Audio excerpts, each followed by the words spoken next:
Tadi saudara jaksa penuntut umum sampai merasa nggak puas dengan saudara karena saudara nggak konsisten. Ya, saudara tadi mengatakan di depan jaksa penuntut umum bahwa sudah menjadi SOP kami, siapapun yang pergi dari luar kota maka isoman. Ya kan, saudara mengatakan begitu, benar nggak?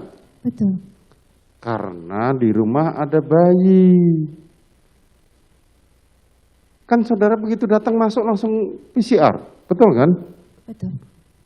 Pertanyaan saya, terdakwa Kuat dan terdakwa Riki naik ke dalam PCR tidak?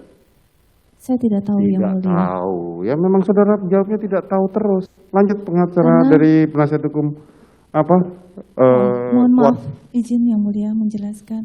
Karena waktu PCR cuma saya, terus Susi saya langsung naik ke atas.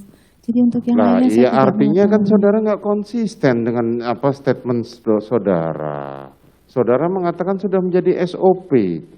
SOP itu dilanggar, saudara mengatakan tidak tahu. Mohon maaf yang mulia, saya kan tidak bisa mantau semua anggota saya. Lah iya saudara mengatakan tidak bisa memantau, tapi faktanya kayak tadi saudara saya tanya, apakah siapa yang ngajak Kuat dan Riki? Saudara mengatakan tidak tahu. Sudah, lanjut penasihat hukum Kuat.